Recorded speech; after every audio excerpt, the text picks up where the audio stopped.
නමෝ තස්සේ භගවතු අරහතෝ සම්මා සම්බුද්දස්සේ නමෝ තස්සේ භගවතු අරහතෝ සම්මා සම්බුද්දස්සේ නමෝ තස්සේ භගවතු අරහතෝ සම්මා සම්බුද්දස්සේ.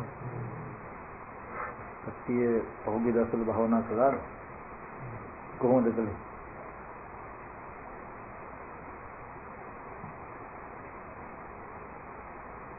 සමත භාවනාද විදර්ශනාද සමත විදර්ශනා දෙකම කළා. සමත කමටහන් නම් ගැටලුවක් නැහැ. විදර්ශනා භාවනා කරනකොට කොහොමද කළේ? ඉස්සමුදුර කියන්න බලන්න.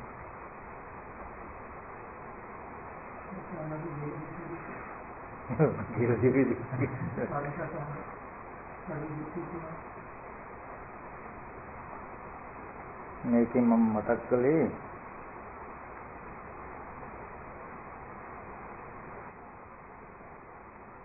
අපිට මේ හැම වෙලාවෙම විදර්ශනා ඥානය මේ භවය තුලින් භවය පිළිසින් දැකීම සඳහා යොදා ගන්නයි කියන අදහස මම කිව්වේ. ඒ කියන්නේ දැන් අපි ගොඩක් දෙනෙක් කරන්නේ කෙලෙස් ටික හිතේ හටගන්නේ කියලා දන්නවා. හිතේ තියෙන කෙලෙස් නැති කරන්නනේ හදන්නේ. මම කියන්නේ හිතේ යම් කෙලෙසයක් යමක් ආරම්භය සිහි වෙනකොට ඒ කෙලෙස්ේ සිහි වෙච්ච තැන පතිත වෙන්න ඉස්සෙල්ලා එතන ඇත්ත බලන්න කියලා. මේ කෙලෙසිට මුකුත් කරන්න එපා. මේ කෙලෙසේට ඉස්සෙල්ලා නුවණටක් ගාලා යන්න මෙයාට ඉඩ මේ කෙලෙසි ගිහිල්ලා එතෙන්ට පතිත වෙන්න ඉස්සෙල්ලා. අපි නිකන් අම්මා කියන අදහස කිව්වොත් දැන් අම්මා කියන අදහසින් බාහිර වස්තුවකට හිත නැමෙන්න කලින් අම්මා කියන අදහසත් එක්කම ක්ෂණිකව මම නුවණින් අරගෙන යනවා අම්මා කියන තැන රූපෙට. ඒකයි කරන්නේ. වෙනදට කලේ මේ සිතිවිල්ලෙන් නැමෙන එකනේ. මේ නුවණින් කෙලින්ම යනවා. ඒ කරන්නේ මේ හිතේ තියෙන ගතිය එතෙන්ට පතිත වෙන්න කලින්. පතිත වෙන්න ඉඩ නොදීමයි මේ කරන්නේ. එතකොට එතන බලන්නේ දැන් සතිපට්ඨානේ තියෙන විදිහට බහිද්ධා වාකායේ කායන පස්සේ විහෙත තියෙන. එතකොට අත්ථීමස්මින් කායේ කේසල් නැස්නේ. ඒතං කාය. එතකොට ඒ කායේ කෙස්ලොම් නියද අම්මස්නහර තියෙනවා කියලා හෝ පටි ආපෝ තේජෝ වායෝ වශයෙන් ධාතු වශයෙන් හෝ බලලා කනබුන ආහාර නිසා ඒ රූපය හැදෙන්නේ. ඒ බඳු රූපය අසුර කරගෙන තියෙන මේ වර්ණ සතහන් දකිනකොට අම්මා කියන ගතිය මට සිහි වෙයි කියලා මේ සිහි වෙන ගතිය හිත පතිත වෙන්න ඉස්සෙල්ලා එතන මෙහෙම ඇත්තක් තියෙන තැනක මේ සිහි කරන ගතිය මේ බලන්න කියලා ගියහම උපදී මේ සිහි කරන ගතිය මනස එකක් කියන එක අල්ලලා දෙන්න. ඒකයි. දැන් මේකේ මේ ගාථාවේ කෙටි අදහස තියෙන්නේ උඩ යට මැද සරස යම් කිසි දෙයක් කරඹේ අපි දන්නවනේ. යම් ධර්ම જાතියක් ගැන දැනුමක් තියෙනනම් ඒ හටගත්තා වූ ධර්මයන් කෙරෙහි තමන්ගේ දෘෂ්ටියත් අபிසංස්කාර විඥානය දුරු කරන්න. ඒ කියන්නේ උඩ යට සරස මැද කියන මේ ඔක්කොම අහු වෙනවා මේ ස්පර්ශ ආයතන 6ට. හරිද? රූප, ශබ්ද, ගන්ධ, රස, පොට්ටබ්බ ධම්ම කියන ආයතන 6 හරහා තමයි අපිට හම්බ වෙන්නේ. එතකොට ඒකෙන් පෙන්වන්නේ මේ ස්පර්ශ ආයතන 6 ආරම්භය අපේ මනසේ ඇති වෙන යම් දැනුමක් තියෙනවා. ඒ කියන්නේ දෘෂ්ටි වශයෙන් මේ හම්බ වෙන දෙයට නැමෙන්න එපා කියලායි කියන්නේ. ඊට පස්සේ අපේ විඥාණයට මේ ස්පර්ශ ආයතන 6න් එකක්වත් ඇසුරු වෙන්න දෙන්න එපා කියන එකයි මේකෙන් කියන්නේ. හැම වෙලාවෙම හිතට භවය ඇසුරු වෙන්න දෙන්න එපා කියන එකයි කියන්නේ. පිටියෙන් ගත්තාම. එතකොට ඒකෙදී අපි මෙහෙම කිව්වොත් දැන් ඇත්තටම අපි භවනා කරන්න කියලාවත් යනවා නෙමෙයි. මගේ බණක් අහනවත් නෙමෙයි. බුදුහාමුදුරන්ගේ ධර්මයක් අහනවත් නෙමෙයි. මේ ලෝකේ හැමදාම පැවතුණු හැමදාම පවතින නමුත් ලෝකයට නොපෙනෙන ඇත්තක් තියෙනවා. බුදුරජාණන් වහන්සේ ලෝකේ පහළ වුණේ ඔය ඇත්ත හෙළි කරලා දෙන්න පෙන්නන්නේ. එතකොට අන්නේ ඇත්ත දකින්න එකටයි සම්මාදිට්ඨිය කියලා කියන්නේ. ලෝකේ සැබෑම ස්වභාවයේ තත්වාකාරයෙන් දක්නාකමට කියනවා සම්මා දිට්ඨිය කියලා. එතකොට ඒ සම්මා දිට්ඨිය කියන එක බුදුරජාණන් වහන්සේගේ දෘෂ්ටියක්වත් අදහසක්වත් නෙවෙයි. ඒකයි අපිට මේ ශාස්ත්‍රඥ වහන්සේ කෙරේ තවත් ශ්‍රද්ධාව තියෙන්නේ. එතකොට ඒකේ එක දෙයක් තමයි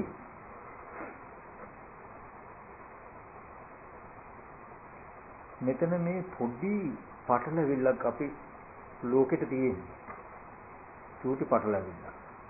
ඔය පටලවිල්ල බේරන්න තමයි බුදුරජාණන් වහන්සේ ආහාර ප්‍රත්‍ය පෙන්නන්නේ. නැත්තම් ස්කන්ධයන්ගේ උදේවැය පෙන්නන්නේ. එතකොට මේ ආහාර ප්‍රත්‍ය ස්කන්ධයන්ගේ උදේවැය බලලා තමයි මේ පටලවිල්ල බේරගන්න තියෙන්නේ. පොඩි කාරණාවක් තියෙනවා. අපි ඒකට අර උපමාවක් කිව්වේ දැන් ගඩොල් වල සිමෙන්තියෙන් අපි බිත්තියක් හදලා බිත්තිය කපරාදු කරනවා. දැන් මේ සුදු බිත්තිය. ඊට පස්සේ මිනිස්සෙකුට කඩේට ගිහිල්ලා තින්ත පැන්සල් ටිකක් ගේන්න කියලා චිත්‍ර අඳින්න දන්න මිනිස්සෙකුට ගෙනල්ලා කියන මේක අඳින්න කියලා ලක්කනක පින්තූර. දැන් පින්තූරයක් අඳිනවා. දැන් බිත්තියේ බලන්න සිත්තරාගේ හිතේ තියෙන හැඩේට දියසායන් ඒ මේ සිත්තරාගේ හිතේ තියෙන හැඩේට. හරිද?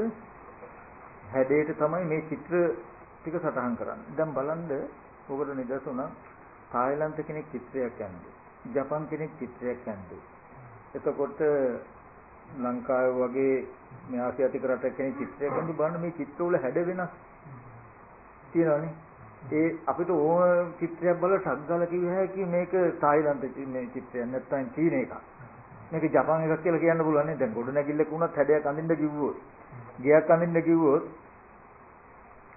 ජපන් කියලා කෙනා ගේ ඇඳ අඳින්නේ අපි හිතාගෙන ඉන්න විදිහකට නෙවෙයි. ඔව්.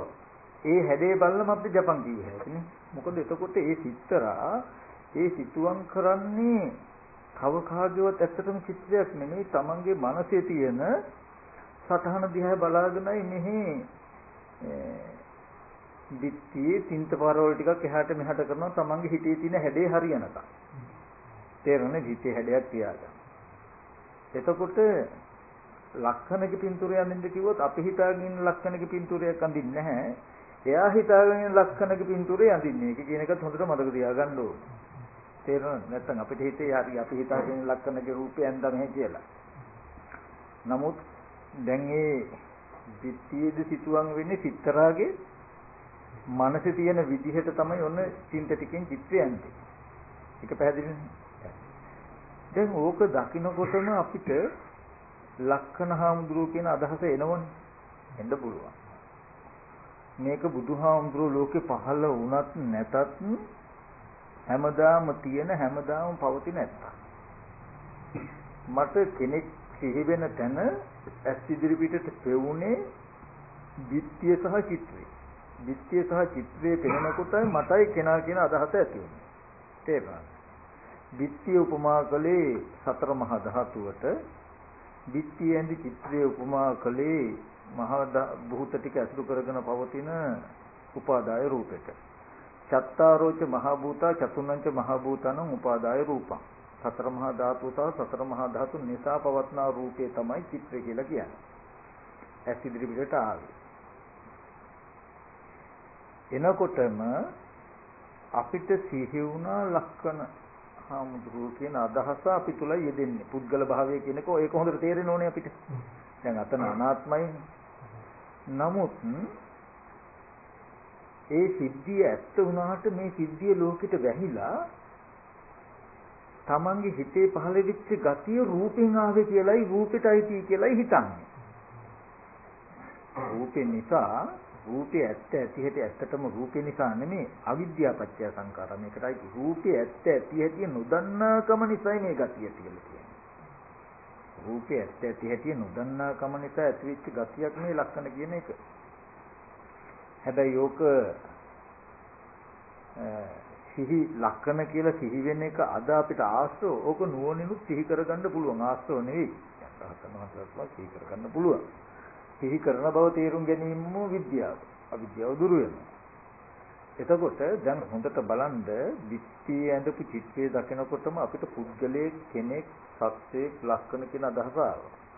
මම අර කිව්වේ දැන් ඔය අදහස ඇති අපිට ලක්ෂණව මරන්න ඕන, කපන්න ඕන, කොටන්න ඕන කියු ප්‍රාණඝාතය අකුසලයේ වෙනවා.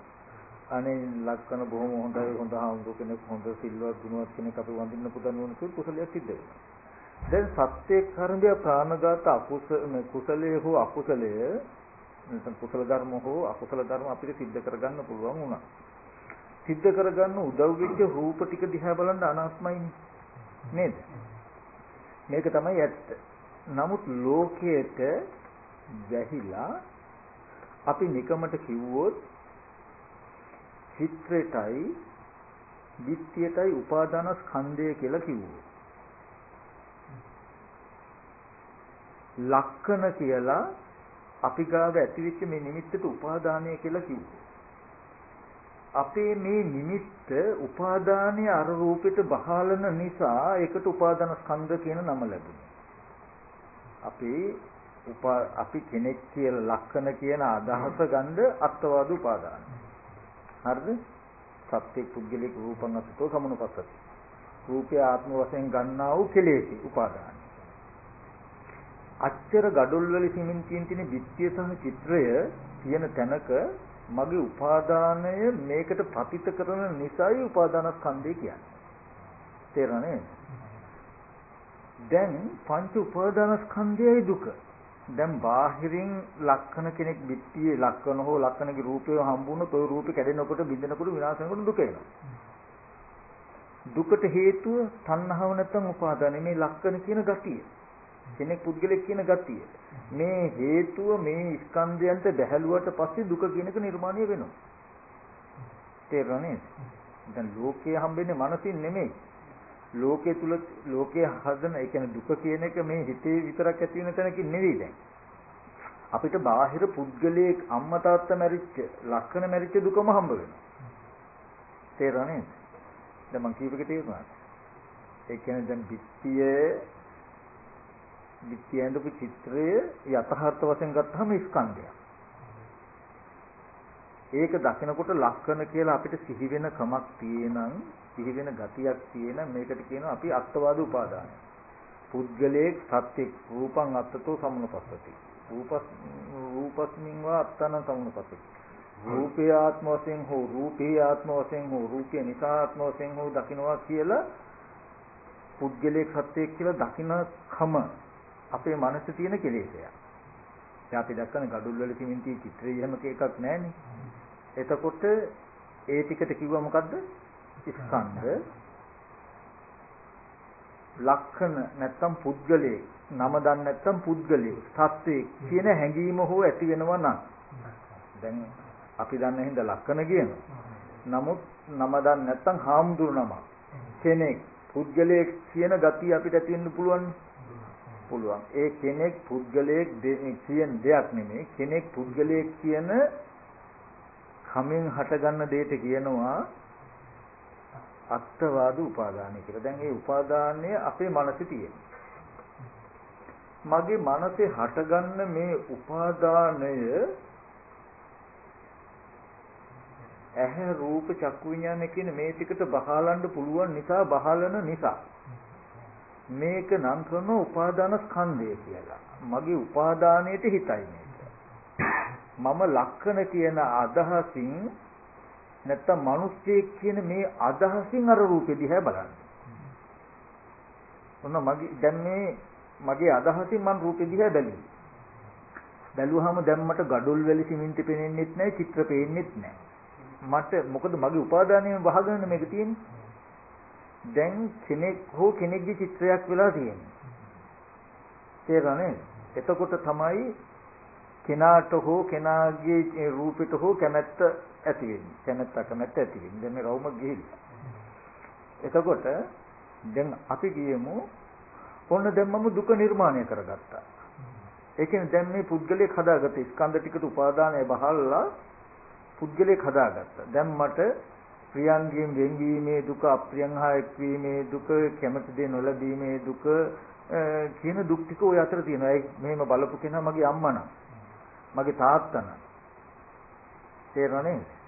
ඒ කියන්නේ දැන් චිත්‍රයක් තියෙන තැනක බිත්තියේ චිත්‍රයක් ඇඳහම අම්මා කියන ගතිය ගන්න ඒත් තවද උපාදානයි. මේ උපාදාන ස්කන්ධයක බහැලුවාම පංච උපාදාන ස්කන්ධ දුක නිර්මාණය වෙලා. හරිද? එතකොට බහලනවා කියලා කියන්නේ මේ උපාදානයෙන් තමයි අපි මේ ස්කන්ධ ටික පරිහරණය කරන්නේ. එතකොට අපිට බාහිරින් තමයි අම්මා තාත්තා දුව පුතා අයියා අක්කා නෑදෑයෝ හම්බ වෙන්නේ. උපාදානයේ ස්කන්ධයන්ට බැහැලුවාම ලක්ෂණයක් පේනවා දුක කියන එක ඉපදෙනවා නිර්මාණය වෙනවා විපාකයක්.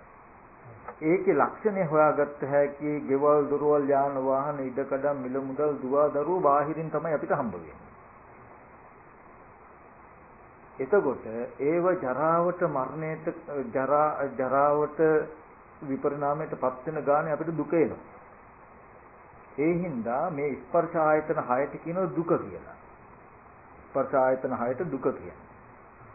ස්කන්ධ ටිකට කියනවා දුක්ඛ සත්‍ය කියලා. ඒ දුක ඇති කරපු හේතුව සමුදය සත්‍ය නැත්තම් මේ උපාදානය මේ කෙලෙස්. තේරෙන්නේ? මොකද ජරා මරණ සත්‍යයේ ඉපදීම ලෙඩවීම මහලු බව මරණය කියන මේ දුක ඇති කරවන්න හේතු උනේ මේ උපාදානයෙන් ඒක ඇසුරු කළ නිසානේ. තේරෙනවද කියන්නේ?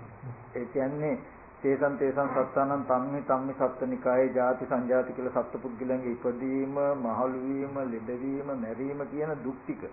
මව්මල දුක, පියාමල දුක කියන ඒ දුක්, ප්‍රිය විප්‍රයෝග දුක්, අප්‍රිය සංපයෝග දුක් කියන මේ කෙටින් කියන මේ පංච උපාදානස්කන්ධය පරිහරණයම දුක.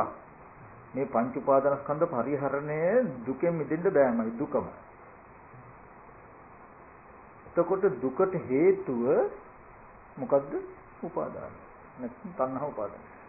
පංච උපාදානස්කන්ධය කෙරේ යම් තණ්හාවක් වේද හේම උපාදාන. තණ්හා උපාදාන. එතකොට තණ්හාවම උපාදාන වෙලා තියෙනවා. ඒ කියන්නේ ඒක ටිකක් ගැඹුරු අර්ථයක්.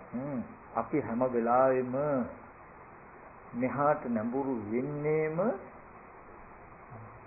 තණ්හාවෙන්. ඒ කියන්නේ වැඩි රසයක්, වැඩි සැපක් හොයන්න. මේ ක්‍රියාව තුළින් ඒක විද්‍යමානයි. මිසක තණ්හාව කියන එක අපි හිතන මට්ටමට තරම්ම සරල නැහැ. ඒක එක මට්ටමක් විතරයි අපි යම් දෙයකට කැමැතිකමයි තණ්හාව කියන ටික ඒකේ රළු මට්ටම. ඒක සිවුම් යනකොට ක්‍රියාවක් තුළින් තමයි සමුදය විද්‍යමාන. හරි ප්‍රධාන වශයෙන් අර ටික මතකද? දුකයි දුකට හේතුවයි කියන ටික මතකයි. පැහැදිලි.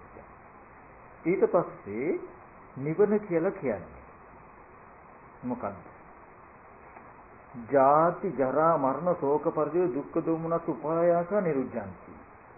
මේ දුකේ නිවීමක් තියෙනං අජරාමර බවක් තියෙනං ජරා මරණ නැතිකමක් තියෙනං යම් තැනක ඒක තමයි නිවන කියන්නේ, නිරෝධය කියන්නේ.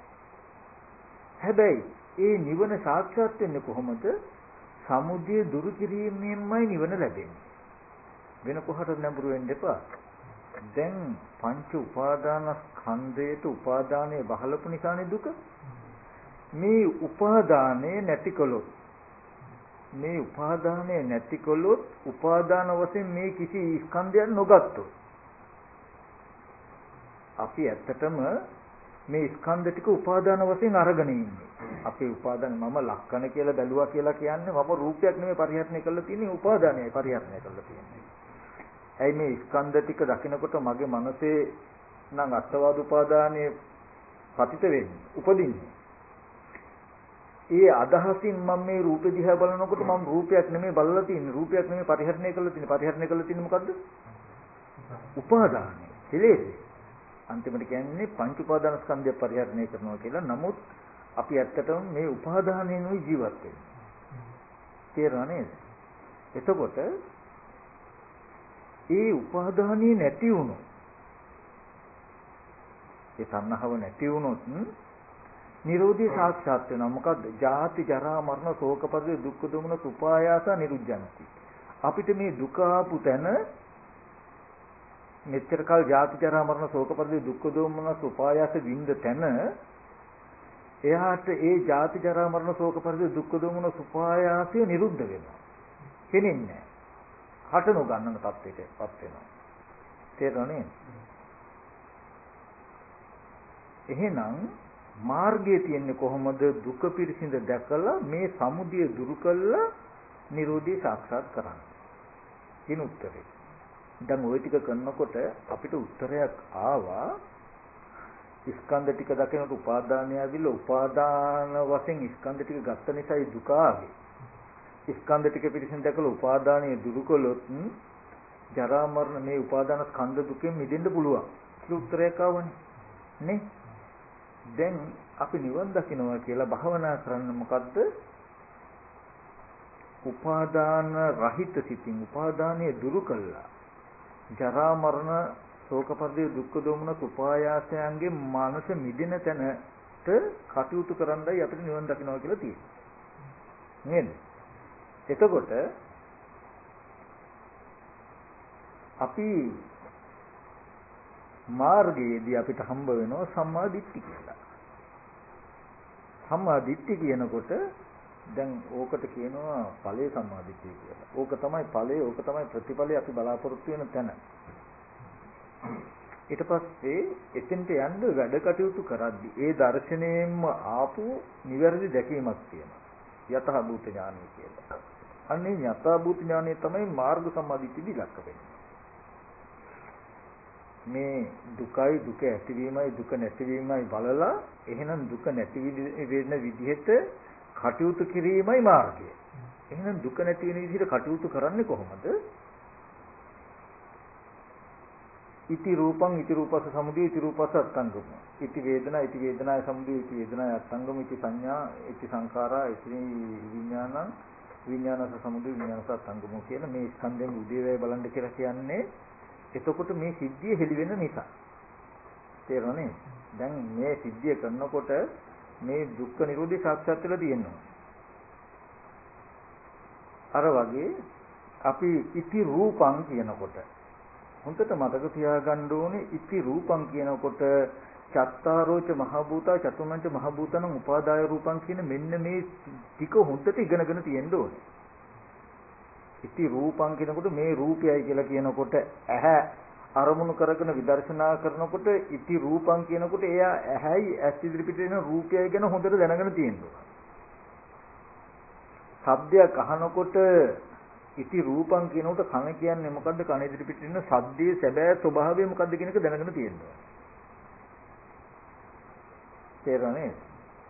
ඊට පස්සේ ඉති රූපස සමුදයෝ කියලා කියනකොට ඒ ඇහත් රූපයත් ඒ ඇහත් රූපයත් දෙක ඇති වෙච්ච හැටි හොඳට දැනගෙන තියෙන්න ඕනේ.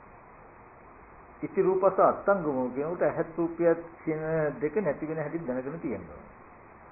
ඒ රූපය ඇස් ඉදිරියට එන රූපයත් රූපේ ඇතිවීමත් නැතිවීමත් දැනගෙන තියෙනවා. ඒ දන්නකොට තමයි රූපයේ ඇත්ත මේක නම් එහෙනම් ඒ රූපයේ ආරම්භය කෙනෙක් හෝ පුද්ගලයෙක් හෝ දෙයක් හෝ කියන ටික අපේ මනසේ ඇති වෙන ප්‍රපංචයක් කියන එක හසු වෙන්නේ. තේරුණානේ? ඒ රූපයත් හොඳට දන්නවනම් රූපය ඇතිවීම නැතිවීම දකිනකොට මෙතන ගඩොල් වල සිමෙන්තියෙන් කළ දිට්ඨිය ගඩොල් වෙනම ගෙනල්ලා පෙන්නුවේ සිමෙන්ති වෙනම ගෙනාවේ වැලි වෙනම ගෙනාවේ වතුර වෙනම ගෙනාවේ ඒක තුල ආත්ම භාවිය වූ යමක් නැහැ කියන එක පෙන්වන්නේ. තේරුණානේ?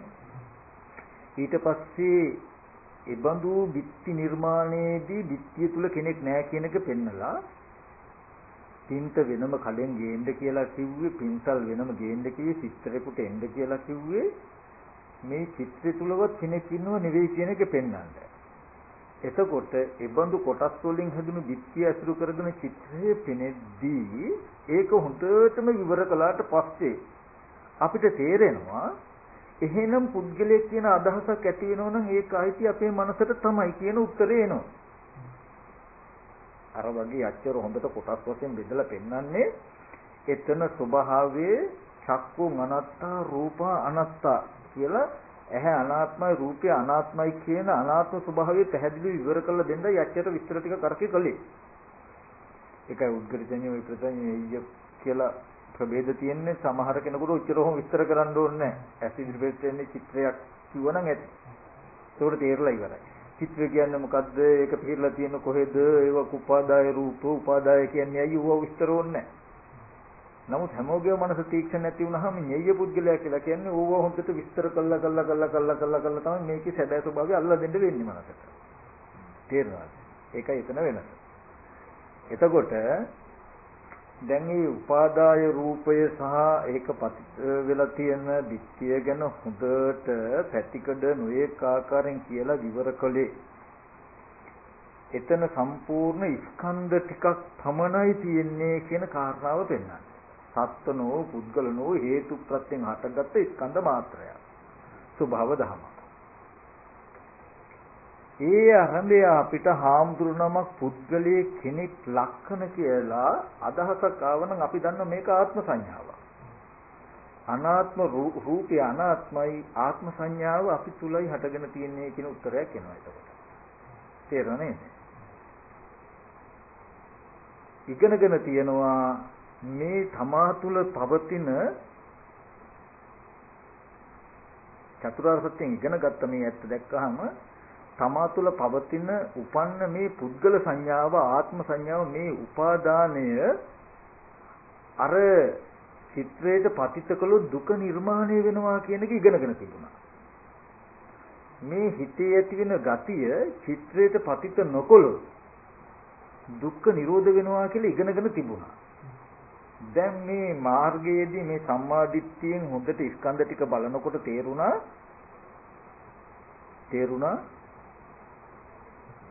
මේ පුද්ගල සංඥාව ආත්ම සංඥාව උපාදානය කියනක මනස පිළිබඳව වූවක් කියලා. තේරෙනවද? තේරෙනකොටම මේ ගතියෙන් මේ රූපෙ දිහා බලන් එයා බයයි. ඒක පෙවුණ ඒක වැරදි කියලා පෙවුණා. අන්න එදාට කියන චතුරාර්ය සත්‍ය අවබෝධ වුණා කියලා. තේරෙනවද? එයා දුක පිළිසින්ද දැක්ක සමුදය මොකද්ද කියලා දැක්කා. ඊට පස්සේ නිරෝධියක් දැක්කා. එයා මාර්ගයක් දැක්කා. මොකද එතකොටම මඟ උපදින සම්මාදිට්ඨිය. එහෙනම් දුක්ඛ නිරෝධගාමී ප්‍රතිපදාව මේ විදිහටම කිරීම මේ අනාත්ම ස්කන්ධ ටික නිසා මනසේ ඇති වෙන ප්‍රපංචය නැවත ස්කන්ධයන්ට නොබහලන එකම නේද කළ යුත්තේ කියන උත්තරයක් ආවා. මේකමයි කරන්න තියෙන්නේ කියලා. කිසිවක් උපාදාන වශයෙන් ගන්නේ නැච්ච කිංචි ලෝකේ උපාදීයති. මේ උපාදාන වශයෙන් මේ උපාදානෙන් කිසිම දෙයක් අල්ලන්නේ නැහැ මේ ලෝකේ. ඇහැ රූප චක්කු විඥාන කන ශබ්ද රූප විඥාන තේරෙනවද? කිසිවක් උපාදාන වශයෙන් ගන්නෑ. මේ උපාදානයෙන් කාම ditthi අත්වාදන සීලබ්බත කියන මේ සතර උපාදානයෙන් කිසිවක් මේ ස්පර්ශ ආයතන හයට අපව බහලන්නේ නැහැ. ඒ නිසා එනවා මෙහෙම බහලන්නේ නැහැ. බැලුවොත් එක වැරදි කියලා යට පේනවා. තේරෙනවද කියන්නේ?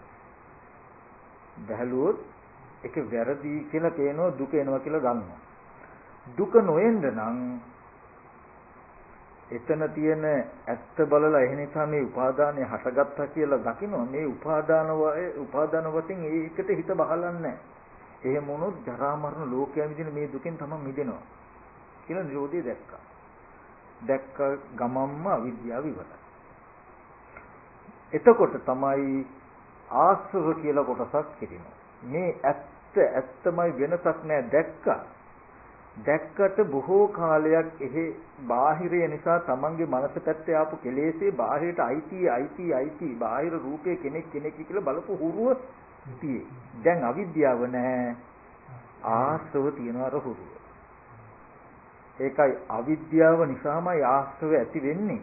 අවිද්‍යාව නැති කළම ආශ්‍රව නැති කරන්න වෙන්නේ. අවිද්‍යාව තියාගෙන ආශ්‍රව නැති කරන්න බෑ. අවිද්‍යාව තියෙන කෙනාට ආශ්‍රවයක් හම්බ වෙන්නේ නැහැ. හොඳට තේරුම් ගන්න ඕනේ අවිද්‍යාව නැති කියලා කෙනාටයි ආශ්‍රයක්ෂය පටන් ගන්න කියන එක. ඊට පස්සේ දැන් මෙයාට දර්ශනය ගැන සැකයක් නැහැ. දුකක් දන්නවා, දුක ඇතිවීමක් දන්නවා, දුකේ නිරෝධියක් දන්නවා.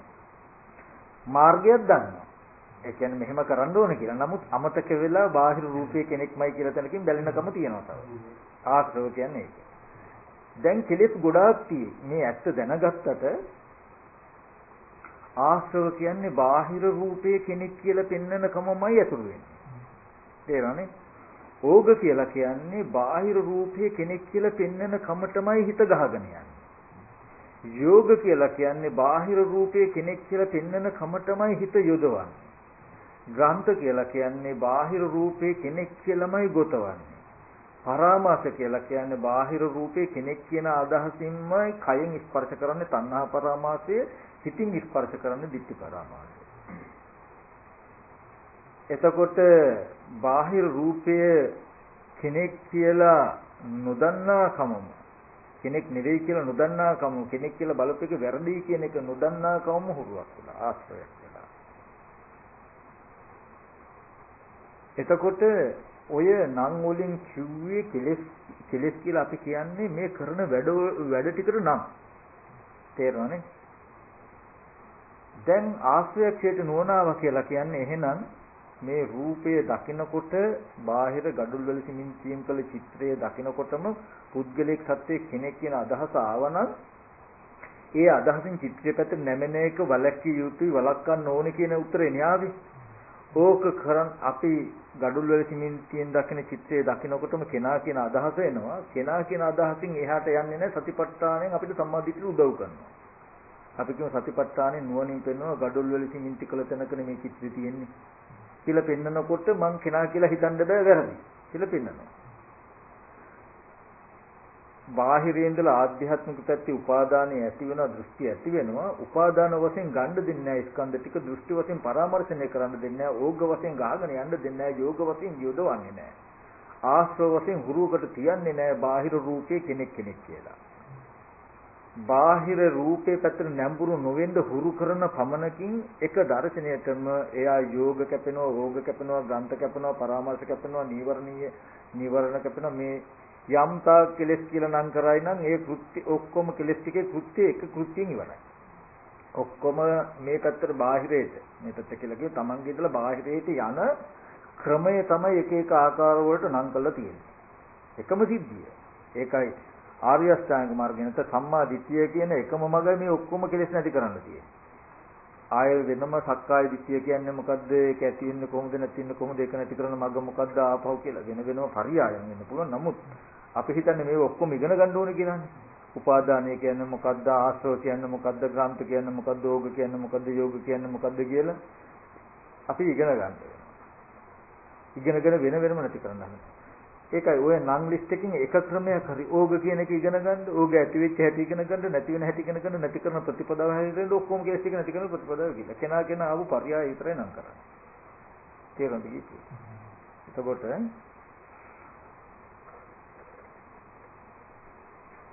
බාහිර රූප නිසා තමා තුළ සිහිදෙනවා එක එක අදහස්.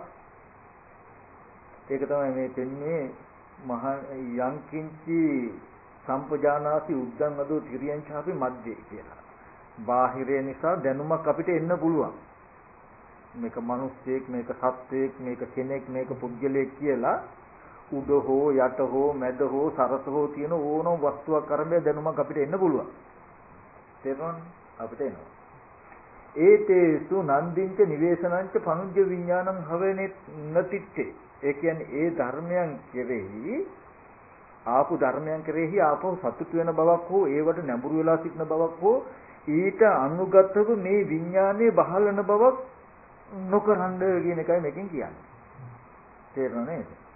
උඩ යට මැද සරස යම් ධර්මයක් කෙරෙහි අපිට දැනුමක් ආවනම්, දිට්ඨිය නිසා ලක්කන කියන දැනුමක් ආවා.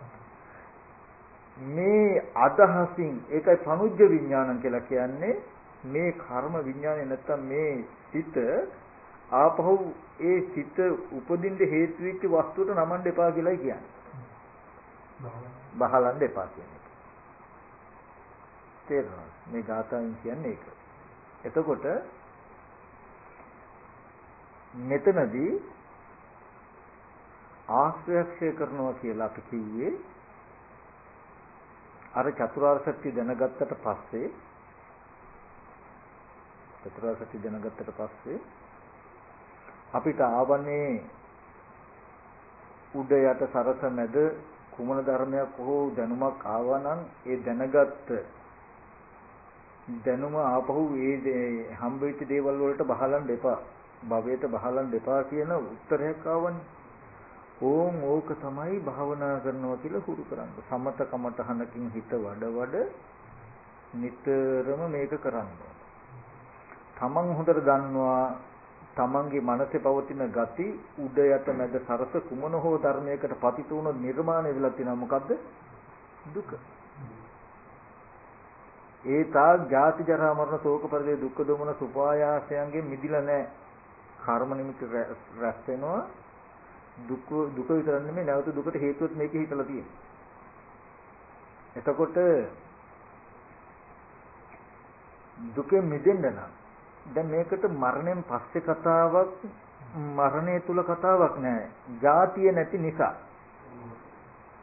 ඒ මොහොත කතාව ඉපදීම කියලා එකක් නැත්තම්. ජාතිය කියලා එකක් නැත්තම් උපන්නේ නැත්තම් දිරන්නේ මැරීමක් වෙනවද? උපන්න දෙයකයි නම් දිරීමක් මැරීමක් තියෙන්නේ නූපන්නු. හොඳයි. මිනිස්සෙක් නූපන්නු. මිනිස්සෙක්ගේ ලෙඩවීම මහලු වීම පෙනෙයිද? මේ චිත්‍රය නිසා මිනිස්සෙක් කියන අදහසක් ආවා හරි. මිනිස්සය කියන අදහස චිත්‍රයට බැහැලියේ නැත්තම් මහ භූත සහ උපාදාය රූප ටිකක් වුණොත් ඒ ටික. මනුස්සකම නූපන්නොත් මිනිස්සෙක්ගේ ලෙඩවීම මහලු වීම මරණය පෙනෙයිද? හොඳයි. එහෙනම් මනුස්ස භූමියේ උපදින්න කාරණා තියෙයිද? උපදින්න මනුස්ස භූමිය කියලා එකක් හම්බ වෙයිද? ඒ භූමිය තමයි ඒ පිට තමයි යා නැති කලේ. ඒ අධිකරණය නැති කලේ. මේ චිත්‍ර ටික නිසා දෙවියෝ කියන අදහස එනවනම් දෙවියෝ කියන අදහසෙන් හිත බහලන්නේ නැත්තම්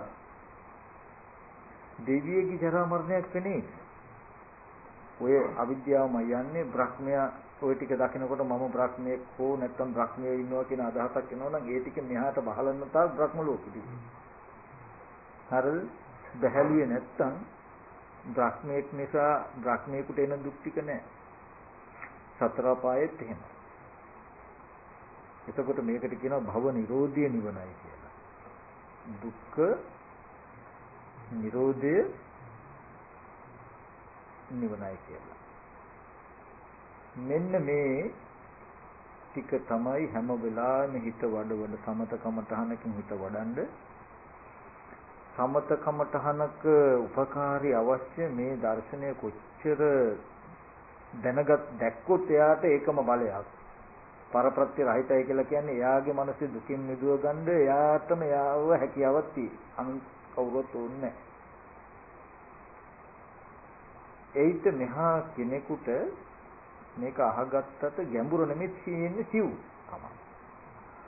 කොච්චර කිව්වත් ආශ්‍රව වැඩි වුණාම පේන්නේ නැහැ. අර හුරුව වැඩි වුණාම පේන්නේ නැහැ. වේගවත්කම වැඩි වුණාම පේන්නේ නැහැ. ඉතින් මේ සමතකමඨහනක් වැඩුවාම කරන්නේ මනසේ ආශ්‍රවතාවකාලිකව යටපත් කරන එක සංසිඳවන එක తాවකාලිකව සමුච්ඡේද වශයෙන් නෙවෙයි తాවකාලිකව සමතේ කියලා කියන්නේ ඒකට මේ සිතුවිලි උපදිනකම නතර වෙන එක නතර කරන එක తాවකාලිකව අඩු කරන එක අඩු කළාම මේ සිහි කරන එක දකින්න පුළුවන් නැත්තම් අපි එක්සර්සයිස් කරන මැෂින් එකක් උඩ දුවනවා වගේ තමයි විදර්ශනා කළාට පේන්නේ. සම්මාදිට්ඨිය උපන්න කෙනාට මේව ඔක්කොම ඒ දර්ශනය බලවත් අසමාහිත බව දුරු කළ සමාහිත කරගෙන ඒක දකින්න තරම් ඒ සම්මාදිට්ඨිය බලවත්. නමුත් ඒිට මෙහා ඥානවලදී සමාධිය තිබුණොත්මයි තේරෙන්නේ. ආර්ය අෂ්ටාංග මාර්ගයේ මේ දර්ශනය දැක්කහම තියෙන දේ තමයි සමාහිත බවක් ඒිට කලින් ඕනේ නැහැ. එයාට පුළුවන් ඒ අසමාහිත ඒ දර්ශනයටම අසමාහිත බව බිඳලා සමාධියත් හදාගෙනම එයා ඇත්ත දකින්න. ආර්ය අෂ්ටාංග මාර්ගයේ එක චිත්තක්ෂණේ එකතු උපදිනවා. එච්චරට යවයක් තී සම්මාදිට්ඨිය. ආශ්‍රව වලට ආපහු වෙහෙලා යන්න පුළුවන් සිහි කරපු වෙලාවට එයා බලවත්. මොකද ආර්ය අෂ්ටාංග මාර්ගයේ කියන තැනට එනකොට සද්ධා සති විරි සමාධි ප්‍රඥා කියන ඉන්ද්‍රිය වෙලා ඉන්ද්‍රිය බල වෙලා බල බුද්ධංග වෙලා මේ තියෙන්නේ. ඉතරට ඒක ශක්තියක් තියෙනවා. ඒ නිසා මේ කාරණාව තේරෙනව නම් තේරෙන කෙනාට පුළුවන් එයාට සමති උපකාරයි වහා ධර්මයේ තේරුම් ගන්න. එහෙම සමතය අපහසු නම් මේ දර්ශනයෙන් පුන බැලුවත් ඇති ධම්මානුසුත් සමතේම එනවා යාට. ඊට බැරි කෙනා මේ කාරණාව තේරෙන නමුත් හොඳට ප්‍රකට නැතිනම් එයා බොහෝ තෙයින් සමත කමඨහනක හිතක් ලබන එක හොඳයි. ආනාපාන සති කමඨහන ඇත්තටම තීක්ෂණ ඉක්මනට හිතේ විතර්ක දුරු කරනවා. හැබැයි ඒකෙදි දක්ෂ වෙන්න ඕනේ. නිදි කිරා වැටි වඩන්න පුළුවන් කමඨහනක් නෙවෙයි ආනාපාන සති කමඨහන. නාහම් වික්කේ මුක්ත සති සම්පජාන ආනාපාන සති භාවනාව වදාමි කියලා පුදුජානක කායගත සූත්‍ර දේශනා කරනවා. ආනාපාන. එතකොට සිහි මුලා වූ නුවණැති කෙනාට ආනාපාන සති කියන්නේ. ඒ කියන්නේ ආස්වාස ප්‍රස්වාසයේ කිසිම සම්බන්ධයක් නැහැ සති නිමිත්තට. සති නිමිත්තේ කිසිම සම්බන්ධයක් නැහැ ආස්වාස ප්‍රස්වාසයට. මොකද මම එහෙම මතක් කළේ ගොඩාක් දෙනෙක් හිතනවා හරියට හුස්ම රැල්ල වැටෙන තැනම වදින තැන බලන්න ඕන වදින තැන අල්ල ගන්න ඕන කියලා. ඒ හින්දායි සති නිමිත්ත හිත තියාගන්න පුළුවන්. සති නිමිත්ත කියන්නේ නාසිකාග්‍රය හෝ තොල් දෙක ආස්වාස ප්‍රස්වාසي දැනුමක් නැතුවම තියාගන්න පුළුවන්. තේරෙනවද? ඒ හින්දා සති නිමිත්ත කියලා කියන්නේ ඒක වෙනම විශේෂත්වයක්. ආනාපාන සතිය නැතත් අනිත් කමතහන් වලටත් සති නිමිත්ත ඕනෙමයි. එතකොට තොල් දෙක ගැන හෝ නාසය ගැන හොඳට දැනුම් සහිතව ඉන්න ඕනේ. එහෙම හරියට හිතියොත් ඕගලන්ට හරියට සති නිමිත්ත තමන් ඉන්නවා කියන ලක්ෂණයක් තියෙනවා. තේරුම් ගන්න. මෙහෙම වහන්සේ ඇස් දෙක වහගෙන ඉන්නකොට වටපිටාව තියෙනවා කියන කම තේරෙයි. හරියට සති නිමිත්තම අහු වුණාම වටපිට තියෙනවා කියන දැනුමින් තමන්ව අතහැරෙනවා. හරියටම අහු වුණා සති නිමිත්ත හඳුනා ගන්න පුළුවන් ලක්ෂණ. අපි ගාව තියෙනවා කෙලෙස් මට්ටම් දෙකක්. අනුස්සය වීතික්‍රම අනුස්සය පරිඋත්ථානය කියලා. කයින් කරන එක තමයි වීතික්‍රම. වටපිටාව ගන්නෙ නෑ නමුත් ඇති බවට තේරෙනවා කියන ලක්ෂණෙන් තියෙන මට්ටම තමයි අනුස්සය කියලා කියන්නේ. පිහිටි අර්ථයෙන් කියලා කියන්නේ. එක දේවල් සිහි වෙනවනේ අපිට වටපිටාව ඇති බවක් තේරෙනවා. තව ඒ මදියට යාළුවෝ, ගෙවල්, දොරවල්, අම්මා, තාත්තා කියලා සිහි වෙන කමකුත් තියෙනවා දෙකක් තියෙනවා. ඒ ඇති බවට පෙනෙන මට්ටම තමයි අනුසය කියලා කියන්නේ. ඒ සිහි වෙනකම තමයි පරිඋත්ථානය කියලා කියන්නේ. සති නිමිත්තේ හිත තැබුවාම අනුසය මට්ටමේ අනුසය නැති වුණා කියන එක නෙමෙයි මේ කියන්නේ. ඒ අනුවගී කෙලෙසයට තදංග වශයෙන් ඉඩ දීලා නැහැ. ඒ සති නිමිත්තේ හිත තියාගෙන ආස්වාස ප්‍රස්වාසයට හිත යොමු කරනකොට පරිඋත්ථාන වශයෙන් හිතේ නැගිටීම් වශයෙන් සිහි වෙන කෙලෙසිට ඉඩ දීලා නැහැ. මේ වැඩ දෙකක් දීලා තියෙන කෙලෙස් දෙකක් අතහරින්න තියෙන කාරණා මත. වහන්සලාට සිහි වෙන එක නැති වුණොත් බලන්න ඇති බවට පෙනෙනකම තියෙනවා. ඇති බවට පෙනෙනකම නැති වෙන මට්ටමට එනකොට සිහි වෙනකම නම් හිටින්නේ නැහැ. කියන අනුසය කියන මට්ටමේ ඒක නැති වෙනකොට පරිඋත්ථානය කියන එක හිටින්නේ නැහැ. නමුත් පරිඋත්ථාන මට්ටම නැති වුණාට අනුසය කියන මට්ටම හිටිනවා. මෙතෙන්දී අනුසය කියන කෙලෙසේ නැති වෙන එක නෙමෙයි මේ සමතෙන් මම කියන්නේ. ඒක වර්ධව ගන්න එපා. කෙලෙසේ తాවකාලිකව යටපත් කරගන්න. මේ දෙකම සමතකම තහන. සමතේ වුණත් මේ කෙලෙස් ගති දෙකම తాවකාලිකව යට කළාමයි සම්මා දිට්ඨියට ඉඩක් එන්නේ. නැත්තම් අනුසය තියෙන තැනක සම්මා දිට්ඨිය තියෙනවා කියන්න වෙනෝනේ. එතකොට ඒ හින්දා අනුසය කියන ධර්මතාවය සම්මාදිට්ඨියෙන් දුරු කරන්න. ඒ කාරණාව තේරුණාද?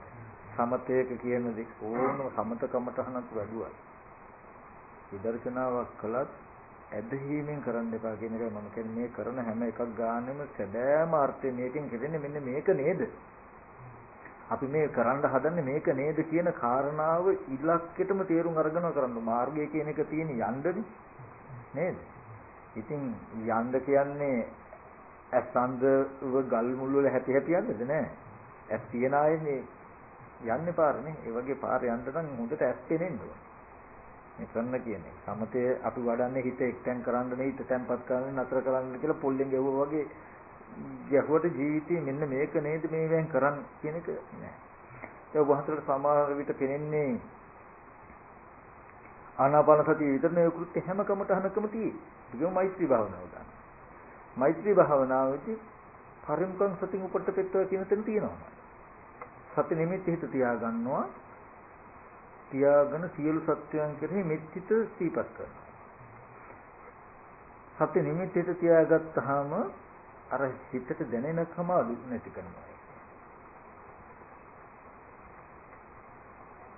මානසිකාරී කුසල මානසිකාරයක් අරගෙන කෙලෙස් සහගත පරිඋත්ථානය නතර කළා. අර ආස්වාද ප්‍රසවාසයේ තියලා පරිඋත්ථානය නතර කළා වගේ කෙලෙස් සහගත පරිඋත්ථානය නතර කළා තියෙනවා. බුදු ගුණ හිතන්නේ. බුදු ගුණ හිතනකොට සත්‍ය නිමිති හිත තියාගෙන තමයි බුදු ගුණ හිතන්නේ. ওই ටිකම කළා තියෙනවා. වෙනසකට තියෙන්නේ අනිත් කමටහන් තියෙන්නේ විතර්ක බලයෙන් තමයි කෙලෙස් නවත්තන්නේ. නැවක් රිටේ බලෙන් නවත්තනවා වගේ විතර්කණය කළ යහපත් දේ විතර්ක බලයෙන් අයහපත නොකදින්න සලස්සන එක තමයි එකෙන් කරන්නේ. ආනාපාන සතියේ වෙනස අනිත් හැම එකකටම වඩා තනි පැත්තයි. එයා ආරම්භයේ ඉඳන්ම විතර්ක සංසිඳුවමයි යන්නේ. අනිත් හැම කමටහනක්ම විතර්ක බලයෙන් විතර්ක නවත්තනවා. ආනාපාන සතිය ආරම්භි විතර්ක නවත්තන්න විතර්කයක් නොගෙන විතර්ක නූපදවාම චිත්ත සමතයකටපත් කරන කමඨාන් තමයි ආනාපාන සතිය. ඒ නිසා ඒක වේගවත් වැඩි. ඊටාම ජව සම්පන්නයි. ठीक වෙන. ඒ හැබැයි යම. ඒ වගේම ඉක්මනට ප්‍රතිඵල. මේ කිය ආනාපාන සතිය වෙනස ඒක ඒ විදිහට සමත කමඨහනකින් වඩන්නේ. ඊට පස්සේ නිවන් දකින්න කියලා කරන්න ඕනේ මොකද්ද කියලා තේරුණාද? අපිට කරන්න ඕනේ මොකද්ද කියලා තේරුනේ නැද්ද? නවත්තන්න ඕනේ. ගැට ගහන එක හිතලා නැවතුවට හරියන්නේ නැහැ. සතිපට්ඨානට නෝනේ. ඒකට තියෙන සාක්ෂිය තමයි මම හිතලා මේ හිතේ පහළ වෙන ගතිය හිත බහලන්න හොඳ නැහැ. බහලන්න හොඳ නැහැ කියලා හිතුවට හරියන්නේ නැහැ. මම හොඳ නැහැ කියන්නේ ඇයි? කියන එක අල්ලලා දෙන්න ඕනේ. ඒක වැරදි බව අල්ලලා දෙන්න ඕනේ. තේරෙනවද? සම්මා දිට්ඨිය කියලා කියන්නේ ඇත්ත පෙන්වන්න ඕනේ. ඇත්ත පෙන්නකොට මෙහිට බහලන එක නතර වෙන්න ඕනේ මිසක නතර කරගන්නව නෙමෙයි. විශේෂම කාරණාව ඒක. මට මෙහෙම මේ චිත්‍ර ටික දකිද්දි හාමුදුරුවෝ කියන අදහස එනවා. හාමුදුරුවෝ කියන අදහසෙ මෙහිට යන්න හොඳ නැහැ කියලා අල්ලගෙන ඉන්නව නෙමෙයි. එහෙම හිතියත් වැඩක් නැහැ. එහෙට යන්න තියෙන ඉඩ නැති වෙන්න ඕන එක. ඒකට මම පෙන්වන්න ඕනේ බාහිරය නිසා ආධ්‍යාත්මික පැත්තට කෙනෙක් පුද්ගලයෙක් කියලා එනකොට කෙනා පුද්ගලයා කියන මගේ අදහසින් බාහිරයට නැඹුරු වෙන්න නොදී ඉන්න එක නෙමෙයි අවශ්‍ය. නැඹුරු වෙන්න තියෙන ඉඩ අයින් කරන්න ඕනේ. නැඹුරු නොවෙන්න ඕනේ ඉබේම. ඒකට මම අල්ලලා දෙන්න ඕනේ මෙතන තියෙන ඇත්ත සතිපට්ඨානය හරහා. ඒකයි කරන්නේ. සතිපට්ඨානය පනවන්නේ මේක. ඒකෙන් සතිපට්ඨානය ටැඹකට උපමා කරමු කිව්වේ වෙනදට රූපයේ සිහි කළ රූපයට යනවා. සද්දේ සිහි කළ සද්දේ හොයන්න යනවා. ගන්ධේ සිහි කළ ගන්ධේ හොයන්න යනවා. රසයේ සිහි කළ රසය හොයන්න යනවා. ස්පර්ශයේ සිහි කළ ස්පර්ශ හොයන්න යනවා. සත්තු හය දෙනා නැති හය ගැට ගැහුවා වගේ. සත්තු හය දෙනා එකතු කළ ටැඹක ගැට ගැහුවා වගේ සතිපට්ඨානය කියන්නේ. ඇවිල්ලා රූපේ සිහි කළා රූපෙට බහින්න බෑ සතිපට්ඨානය නුවණ නැහැ. එතන තියෙන්නේ මෙහෙම දෙයක් කියලා ඇත්ත පෙන්නනවා. ඒ කියන්නේ මම අම්මා සිහි කළා යන්න හදනකොටම ඇත්ත පෙන්නනවා. ඒකයි මෙයාව වළක්වනව නෙමෙයි එතන ඇත්තයි පෙන්වන්නේ. එතකොට ඉබේමයි පත්තට එන්න ඕනේ. ඒ කියන්නේ කනබුන ආහාරයෙන් හැදුණු කුණප කොටස් ටිකක් තියෙන තැනක මේ වර්ණ සතහන දකිනකොට මේ හිතේ තියෙන අම්මා කියන මේ හැඩයම මම සිහි කරගන්නවා මිසක මට සිහි වෙයි නේද කියන අදහස දන්නවා. මේ හිතේ තියෙන අදහසට අයිති කෙනා බාහිරේ ඉන්නවා කියලා හිතට දැනෙන්න දෙන්නේ නැහැ. තේරෙනවද කියන්නේ? 탁ගල වලක් කරනවා. දැන් අපි ඔහොම බලනකොට හිත පිළිගන්නේ නැත්තම් නෑ අම්මා ඉන්නෙමයි කියලා පෙන්වුවොත් අපි ඒ වෙලාවට උපමාවක් අරගෙන පෙන්වන්න ඕන. ගඩොල් වල සිමෙන්තියෙන් කළ බිත්තියක ඔය හැඩය ඇන්දොත් ඒත් අම්මා කියන අදහස මට එනවා. එතකොට මම අම්මා කියලා ගඩොල් වල සිමෙන්ති පැත්තට හිත නැමුවොත් හරිද? ගඩොල් වල සිමෙන්ති ටික අම්මා කියලා අත ගැවුවොත් හරිද? නෑ. එහෙනම් මේක සමාන නැද්ද මේ කෙස්ලොම් නියද ධම්මස් කියන තාප්පේ පිටලා දින වර්ණ සතහන දකින කොටත් එනවනම් ඒ අදහසින් කෙස්ලොම් නියදත් ටික අත ගන්නක සුදුසු නෑ නේද කියලා Tamanට පෙන්වුවම ඔහොම මුලින් පිළිනුගත්තට මේක ටික කරනකොට හිත පිළිගන්න. තේරුණානේ? ඒකට ආශ්‍රයක්ෂය කරනවා කියලා කියන්නේ එහෙම පිළිගන්න. සද්දයක් ඇහෙනකොට අපි කියමු සද්දේ නිසා මේ අමරදේව මහත්තයාගේ හඬ කියන අදහසක් ආවොත් මේ හඬින් සද්දයට නැඹුරු වෙන්න එපා. එතකොට අපිට තර්කයක් හොඳයි. ජර්මන් ජාතික කෙනෙක් ඇවිල්ලා ওই සද්ද ඇහුවොත් එයාට එන්නේ නැහැ අමරදේව කියන හඬ. අමරදේව මහත්තයා කියන හැඟීම. එහෙනම් මට ඇහෙනකොට සද්දේ තියෙන සැබෑම ස්වභාවය තමයි මටයි ජර්මන් ජාතික කෙනාටයි ඇහෙන සද්දේ ස්වභාවය දෙකම එකයි.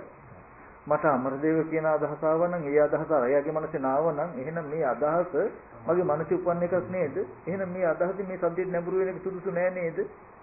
ඕනම හඬක් තේරුම් අරගෙන අනිත් භාෂාව කෙනෙක් එතෙන්ට ගන්න. කොහොමද? දැන් අපිට තේරෙනවා නම් මේ අහවලා කතා කරන හඬයි කියලා නැත්නම් අහවල් දෙයක හඬයි කියලා බස් එකක හඬ, කාර් එකක හඬ, මොටර් සයිකල් එකක හඬ කියලා එන්න පුළුවන් තමන්ගේ මනසට. අර කියනෝනේ මේ වර්ගයේ දැනුමක් එන්න පුළුවන්. නමුත් තමන්ගේ විඥානයේ ඊට බහලන්න එපා. භවයට බහලන්න උපාදාන වශයෙන් කිසිවක් ගන්න එපා. මේ උපාදානයෙන් අල්ලන්න එපා ස්කන්ධ ටික. උපාදානයේ බහලන්න එපා ස්කන්ධ වලට. තේරුණානේ? මේ එන මොටර් සයිකලේ කියන හඬ කාම උපාදාන. මොටර් සයිකලයක් වස්තුවක් කියන කාම. ඒක සද්දෙට බහැලුවාම උපාදාන ස්කන්ධය වෙනවා දුක උපන්. තව පැත්තකින් ගත්තොත් මොටර් සයිකලේ කියන එක කාම. එතකොට ඒ කාමයේ වස්තුව මත බැහැලුවාම වස්තුකාමී වෙනවා. වස්තුකාමී ඉපදෙනවා. මොටර් සයිකලයක්. ඉපදෙනවා වස්තුකාමී. සතර මහා ධාතුව තුල හල්දා පොළවන්න පුළුවන්, පද්දන්න පුළුවන්, ඇඟේ හැප්පෙන්න පුළුවන් මොටර් බයිසිකලයක් හැදිලා තියෙනවා. හම්බෙන්නේ. වස්තුකාමී. මොටර් සයිකලයේ ආරම්භය ගොඩාක් කැමති ආසයි ක්ලේශකාමී. වස්තුකාමී ක්ලේශකාමී කියන දෙක. එතකොට අපිට හැම වෙලාවෙම තමන්ගේ මනසේ තියෙන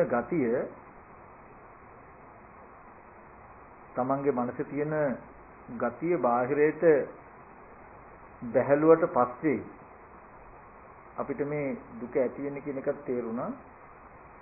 එතකොට දැන් මේ වස්තුකාම ක්ලේශකාම කියන එක නිර්මාණය කරගත්ත හැටිත් අපිට තේරුණා.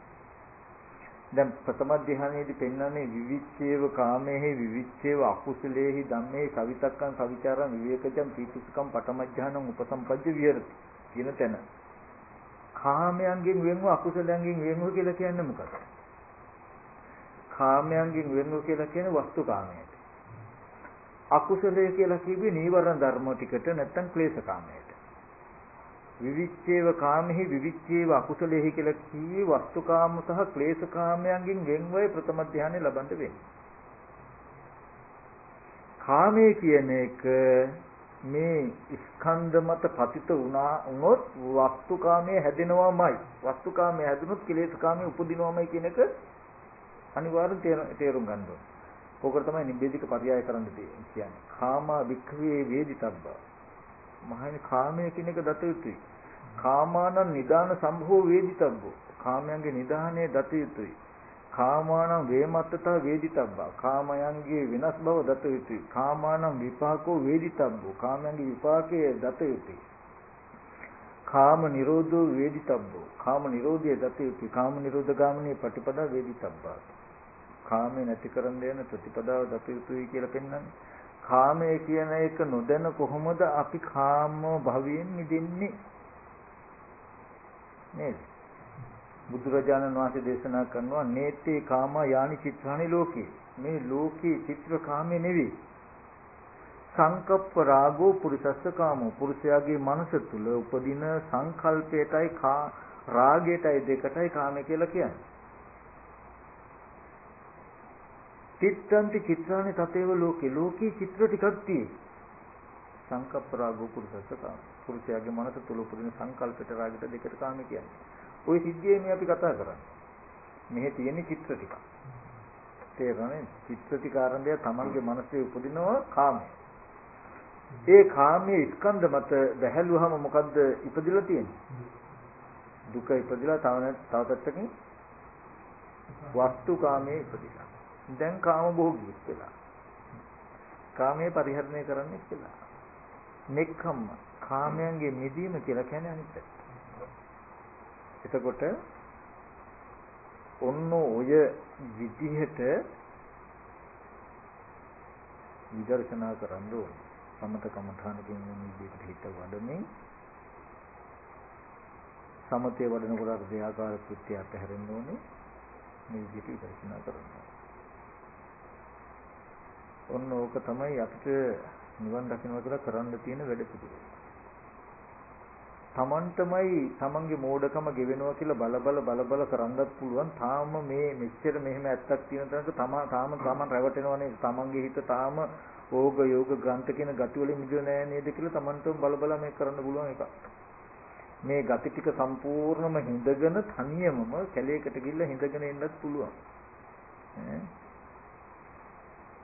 මේ තමන්ටමයි ඒක තේරෙන්නේ. ආයේ නැවත කමඨහන් සුද්ධ කරගන්න කමඨහන් ආනවා කියලා එකක් නැහැ තේරුණා. මේක කරගන්න යන්න පුළුවන් ඕනම කෙනෙක්. ඒකෙදි මම අර උගලන්ට පොඩි අදහසක් දුන්නොත් තව පැත්තකින් ওই සම්මාදිටික හයියක් ඇරියට අපි කිව්වොත් මේ ඉදිරියෙන් තියෙන බිත්තිය කියන්නේ මේ බිත්තිය වැහෙන්නම බිත්තිය පිරෙන්නම චිත්‍රයක් ඇඳුත් දැන් අපිට මුළු බිත්තියම වහගෙන චිත්‍රය තියෙනවා. දැන් ඇහෙන් බැලුවොත් අපිට චිත්‍රය පේනවා. බිත්තිය පේනවද? බිත්තිය පේනවා. හොඳයි අපි අත දැම්මොත් පෙනෙන චිත්‍රය අත හැපෙනවද? අත හැපෙන්නේ කොහෙද? බිත්තිය. හොඳයි. ඔය බිත්තිය අපි බිමට පෙරළුවොත් පෙරළලා ඇවිද්දොත් පෙනෙන චිත්‍රයේ තුල ඔගොල්ලෝ අඩිය තියලා යනවද? අඩිය තියන්නේ කොහෙද? බිත්තිය. බිත්තියේ පය හැපෙනවා චිත්‍රයක් පේනවා. පේන දේ තුල කවදාවත් ඇවිදලා තියෙනවද? නෑ. ඇවිදපු දේ පෙනෙනවද? ඒ වගේ බුදුරජාණන් වහන්සේ දේශනා කරනවා මහණෙනි පර්වත විවර ප්‍රපාත නිම්න උස් මිති කියන මේ දේවල් අරමුණු කරන්නේ නැතුව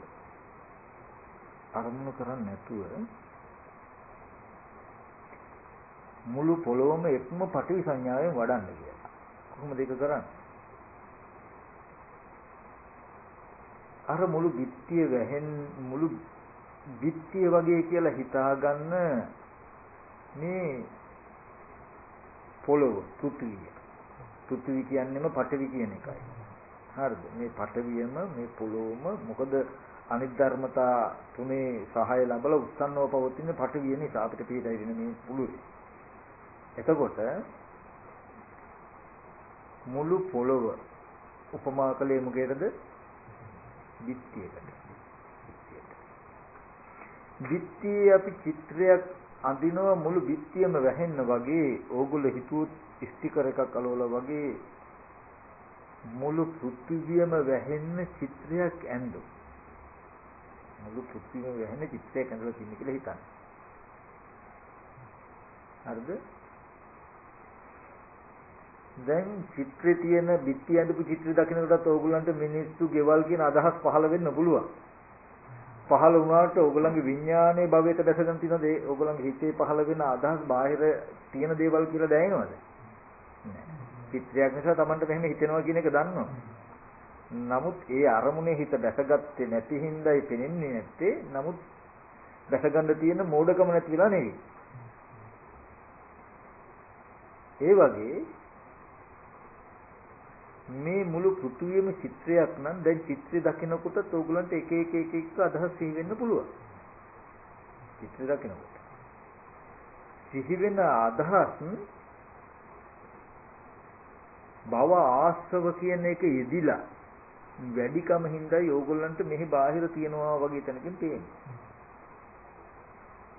අර චිත්‍රෙදි භව ආශ්‍රවය යෙදුන්නේ නැති හින්දා කාමාශ්‍රවය යෙදෙනවා. භව ආශ්‍රව නොයෙදුනහම බාහිර තියනවා කියන ගතිය දැනෙන්නේ.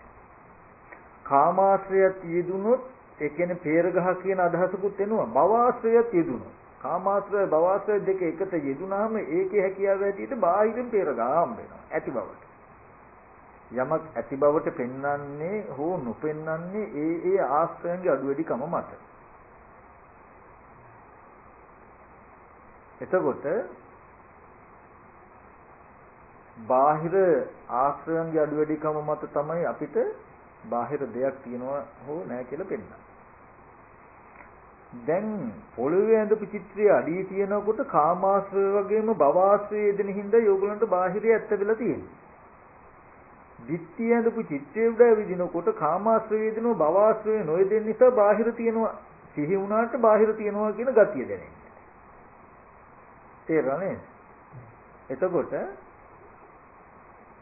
දැන් ඒ වගේ ඕගොල්ලෝ සිහි කරන්ද මේ දිට්ඨිය පෙරළුවාම අපි අඩිය තියනවා නම් ඒ වගේ දැන් මුළු පොළොවම චිත්‍රයක් නම් මෙහෙම ඇහෙන් බැලුවොත් පටවි ධාතුව ඕගලන්ට පේනවද? හැබැයි අල්ලන්න කියලා ඕනම තැනකට අත දාන්න අත පෙනෙන දේ හැපෙනවද එතකොට එහෙනම්? අත හැපෙන්නේ කොහෙද? පටවි. අරක පේන්නේ අහුවෙන්නේ දිට්ඨිය වගේ මේක පේන දේ අහුවෙන්නේ පටවි. කයට ගැටෙන්නේ මොකද්ද? පටවි ධාතුව. රූප පෙනෙන්නේ මොන හිතටද? චක්කු විඤ්ඤාණය. පුට්ටබ්බේ දැනගන්නේ මොන හිතෙන්ද? කාය විඤ්ඤාණය. මේ දෙන්න දෙකක් කියන එක කියනවා ඉදීම. මේ පිටි. එහෙනම් ඕගොල්ලෝ කවදාවත් ඇවිදපු තෙන් දැකලා තියෙද? දැකපු කිසිම දෙයක ඇවිදලා තියෙද? බිත්තියේ අඩිය තියපු තැන් පෙනිලා නැත්තම් පෙවුණුදී අඩිය තියලා නැත්තම් අඩිය තිබෙ බිත්තිය නම් පෙනෙන දේ නෙමෙයි නම් පෙනෙන දේ අඩිය තියන්න බෑ පෙනෙනවා විතරනම් උත්තරේ එනවා පෙනෙන දේ ඇවිදපු දේ පෙනිලා නැහැ පෙනෙන කිසිම තැනක ඇවිදලා නැහැ කියලා. එහෙනම් සිහි කරන්න අපිට යමක් තියෙද? නෑ මම කියන එක නෙමෙයි මේ ආපු උත්තරේ නෙමෙයිද? ඒ වගේ ඒක ලොකු හයියක් ඒ දර්ශනයේ මේ සම්මාදිට්ඨියට. ඕගොල්ලෝ යන ගානේ මේ පෙනෙන දේ අඩිය තියනවා නෙමෙයි. හැපෙන ගානේ පටවියට සිහිය තබාගෙන යන්න. මේ පෙනෙන දෙයට කාන්දම වගේ ඇදලා තියෙන ගතිය ටක් ගාලා නතර කරනවා. දැන් මේ ඇත්තමයි මෙයා අඩිය තියෙන එකට පටවි කියලා කියන්නේ නිකන් නෙමෙයි මහ විශාල විදර්ශනා ඥානයක් ඇතුළු.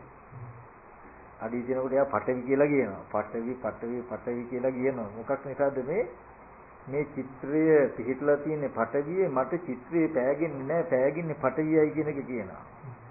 එතකොට මේ පෙනෙන ගේ ඇතුලේ මම ඉන්නේ කියන ප්‍රපංචෙට ඉඩ නැහැ. මම ඉන්න තැන පේන්නේ නැති නිසා. මම කියන්නේ පේන තැන ඉන්නේ නැහැ ඉන්න තැන පේන්නේ නැති නිසා. මම මේ කියන ටික මේලවට නම් මොකක්ද එකක් වගේ. ඇත්තටම ඒකයි මේ දර්ශනයට කියන ලෝකෝත්තරයි කියලා. ලෝකයාගේ මානසික මට්ටමින් එතරයි. ලෝකේ ඉන්න කෙනෙක් ඉන්නේ පෙනෙන දෙයකයි ඉන්න තැන පේනවා. පෙනෙන තැනක ඉන්න තැන පෙනෙනකම් මායයටත් පේනවා. එයා ඉන්න තැන කිසිවෙකුට එයාටවත් පේන්නේ නැත්තම් පේන තැන ඉන්නේ නැත්තම් මායයට පේන්නේ නැහැ. කිසිම කෙනෙකුට එයාගේ ඇහැට පේනවනම් අනිත් ඇස් වලටත් පේනවා. මගේ ඇහැට පේන දේ අනිත් ඇයටත් පේනවා. මගේ ඇහැට පේන්නේ නැත්තම් අනිත් ඇයටත් පේන්නේ. මට පෙනෙන තැන මම ඉන්නවා නම් ඉන්න තැන මට පේනවා නම් අනිත් ඇස් වලටත් ඉන්න තැන පේනවා, පේන තැන ඉන්නවා. මායාවේ ඇහැටත් අපි ඉන්න තැන පේනවා, පේන තැනක ඉන්නවා. නිදෙන්න බෑ. අපේ ඇහැටවත් අපි ඉන්න තැන පේන්නේ නැත්තම් අනිත් අයගේ සිද්ධිය නෙමෙයි, අපේ ඇහැටවත් ඉන්න තැන පේන්නේ නැත්තම්, පේන තැන ඉන්නේ නැත්තම් අනිත් අයගේ ඇස් වලටත් පේන තැන ඉන්නේ නැහැ, ඉන්න තැන පේන්නේ. එහෙනම් මායයට පේන තැනක ඉන්නව නෙමෙයි, ඉන්න තැන පේන්නේ නැහැ. බුදුරජාණන් වහන්සේ දේශනා කරන මහානි ආර්ය අෂ්ටාංග මාර්ගයේ වඩන නොවඩන කෙනාව මායයට පේනවා. එයාට මායව පේන්නේ නැහැ. ආර්ය අෂ්ටාංග මාර්ගයේ වඩන කෙනාට මායව පේනවා, මායයට යව පේන්නේ. ආර්ය අෂ්ටාංග මාර්ගයේ වඩන කෙනාගේ ලක්ෂණය තමයි මොකද්ද? එයාට මේ මායя නේද කියලා මායව පේනවා. මායයට මෙයව පේන්නේ නැහැ. මෙයාට මුකුත් කරන්න බෑ. මායයට මොන හරි කරන්න පුළුවන් මිසක මායයට මුකුත් කරන්න බෑ. ලෝකේ කෙනාට වෙන්නේ එයාට මායව පේන්නේ නැහැ, මායයට යව පේනවා. එතකොට මායයට ඕන දේ කරන්න පුළුවන් මිසක එයාට ඕන දේ කරන්න බෑ. ඇයි එයාට පේන්නේ දැන් වහන්සේ මාව පේනවා. මට ඔබ වහන්සේ පේන්නේ නැත්තම් මම ඔබ වහන්සේට කියලා ගහන්න හෝ බයින්න හෝ කොහට ගන්නද මට පේන්නේ නැන්නේ. නමුත් ඔබ වහන්සේට මං ඉන්න තැන පේනනම් මට ඕන විදිහට ඔප් යන්න ගිය හැකි. පිටිපස්සෙන් ඇවිල්ලා ගහන්න හදනවද කියලා මට ලෑස්ති වෙලා ඉන්න බෑ. ඉස්සරහින් ඇවිල්ලා ගහයිද කියලා ලෑස්ති වෙලා ඉන්න බෑ. මොකද මට පේන්නේ නැහැ. නමුත් මම කොයි පැත්තටද හැරිලා ඉන්නේ කියලා ඔබ වහන්සේට පේන්නේ හින්දා මම ඉන්න පැත්තෙන් නෙවෙයි අනිත් පැත්තෙන් ගහලා යන්න පුළුවන්. නේ? ඒ නිසායි මෙන්න මේ දර්ශනය කරන්න කියලා කියන්නේ මේක මේ බොරුවක් නෙමෙයි. ජීවිතේ නුබෝ කාලෙකින් නුබෝ දිනකින් සතුට වෙච්ච දැනකට එන්න පුළුවන්. ක්‍රමේ තේරෙන්නේ විතරයි තියෙන්නේ. ඊට පස්සේ තියෙන තමන්ට ආශ්‍රයච්ච සමතකමට අහනකින් හිත වඩ දර්ශන කරා. හොඳයි එහෙනම් තිරුවන් සරණයි ඈ.